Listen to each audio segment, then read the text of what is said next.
एक बार एक गांव में कृति नाम की लड़की रहती थी। कृति गांव की ही एक कोठी में रहती थी, जहां कृति के बाबा गांव के सबसे बड़े जमींदार थे। लेकिन उसके पिता की जुआ खेलने की लत ने उसके पूरे परिवार और दौलत को बर्बाद कर दिया। कृति के परिवार में कोई नहीं था। असल में कृति के पापा ने एक बार जुआ खेलते समय अपना सब कुछ दांव पर लगा दिया और वो हार गए। जुए में हारने पर दौलत तो गई ही गई, साथ ही साथ कृति की माँ ने भी तंग आकर जहर खा लिया। कृति की माँ के बाद उसके पिता भी ज्यादा दिन नहीं जिए और ज्यादा शराब पीने से उनका लिवर फेल हो गया और उनकी मौत हो गई। अपने पिता की इस जुए की आदत का सबसे बड़ा शिकार बनी अनाथ कृति। उस बेचारी का क्या दोष था? अब ना ही उसका कोई ख्याल रखने वाला था और ना कोई रोटी देने वाला। पेट पालने के लिए मजबूरन कृति गाँव के घरों में झाड़ू पोछा करती। कृति का ये सब करने का बिल्कुल भी मन नहीं करता, क्योंकि जिस घर में वो काम करती थी उसका मालिक उसे बुरी नजरों से देखता था। लेकिन 2 वक्त की रोटी के लिए कृति ये सब भी झेल लेती थी। कृति रोज सुबह सुबह गांव के मंदिर में जाती और अपनी दर्द भरी कहानी भगवान को सुनाती।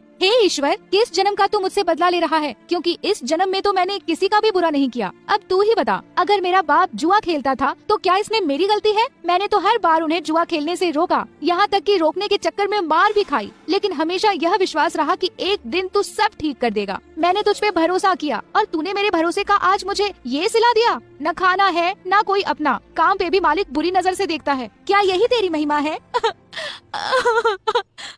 कृति की आंखों में आंसू भर आए और वो वहीं बैठकर फूट फूट कर रोने लगी। लेकिन कृति ने आंसू पोंछे और वहाँ से उठकर जाने लगी कि तभी उस मंदिर के बाहर एक बूढ़ा आदमी दिखा जो उसे घूर रहा था। कृति को लगा कि ऐसे ही कोई भिखारी होगा जो उसे रोता हुआ देखकर घूर रहा हो। कृति उस पर बिना ध्यान दिए वहाँ से तुरंत अपने घर चलती बनी। लेकिन अब तो उस बूढ़े आदमी की कृति को देखने की आदत पड़ गई थी। जब भी कृति मंदिर जाती और भगवान को अपनी आप बीती बताती, वो बूढ़ा वहीं खड़ा उसकी बातें सुनता और उसे घूरा करता, लेकिन कभी मंदिर के बाहर कृति का पीछा नहीं करता। कृति को लगा कि वो बेचारा भीख की आस में उसे देखा करता है। कृति के पास कोई बहुत ज्यादा पैसे नहीं थे, फिर भी वो दान पुण्य करने में बिल्कुल भी हिचकिचाती नहीं थी। एक दिन मंदिर के बाहर खड़ा वो बूढ़ा आदमी जब कृति को घूर रहा था तो कृति भगवान के पास जाने की बजाय उस बूढ़े के पास गई। बाबा जी, अगर पैसे चाहिए तो बेहिचक मांग लिया करो, ऐसे किसी और को घूरोगे तो वो गलत मतलब निकालेगा। काश बेटा तेरे जैसा साफ दिल भगवान ने सबको दिया होता, कुछ दे दे बेटा। कृति ने अपनी जेब से एक 10 का सिक्का निकाला और उस भिखारी के जेब में डाल दिया।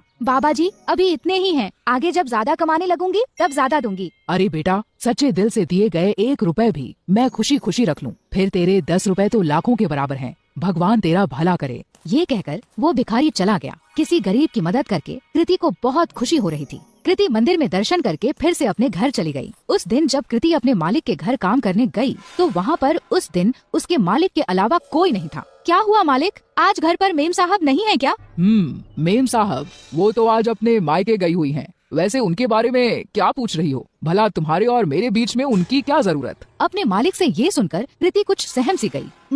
मालिक, मैं जरा घर की साफ सफाई कर देती हूँ। ये कहकर कृति घर की साफ सफाई करने लगी। अपने मालिक के डर के मारे आज कृति ने जल्दी जल्दी सारा काम खत्म कर दिया। लेकिन काम करके जैसे ही कृति घर जाने के लिए दरवाजे की ओर बढ़ी, वैसे ही उसका मालिक दरवाजे के सामने आकर खड़ा हो गया। मालिक, दरवाजे से हट जाइए, मुझे घर जाना है। लेकिन मालिक अपनी जगह से टस से मस न हुआ और वहीं खड़ा रहा। मालिक, दरवाजे से हटिए। ये कहकर जैसे ही कृति ने मालिक को दरवाजे से हटाने की कोशिश की, वैसे ही मालिक ने कृति का हाथ पकड़ लिया। अरे ऐसे कैसे जाने दूं? आज तो मौका मिला है मुझे, बीवी भी घर पर नहीं है, आज तो तुझे नहीं जाने दूंगा। ये कहकर मालिक तुरंत कृति पर लपका। डरी सहमी कृति तुरंत अपनी इज्जत बचाने के लिए भागी, लेकिन उसका मालिक उसका पीछा नहीं छोड़ रहा था। तभी एक कोने में कृति को डंडा पड़ा हुआ दिखा और वो उसके पीछे दौड़ी। अब की बार कृति का मालिक जैसे ही उसे पकड़ने के लिए लपका, वैसे ही कृति ने उस डंडे को उठाकर उस मालिक के सर पर दे मारा और तुरंत दरवाजे से निकलकर वहाँ से भाग गई। फूट फूट कर रोती कृति बिना रुके भागती जा रही थी। भागते भागते रात में कृति उस मंदिर पहुंची जहां वह रोज सुबह जाती थी। मंदिर में पहुंचते ही कृति भगवान की मूर्ति के चरणों में जा गिरी। हे ईश्वर, क्या मेरा पैदा होना ही गुनाह है जो तू मुझे इतनी बड़ी सजा दे रहा है? क्या गरीब और लाचार होने की यही सजा होती है कि कोई भी आकर हमारी इज्जत पर हाथ डाले? कृति की आंखों से फिर आंसू फूट पड़े। कृति ने आंसू पोंछकर जब आसपास देखा तो पाया कि वो बूढ़ा आदमी फिर वहीं खड़ा था। बाबा, अब मेरे पास कुछ नहीं है आपको देने को।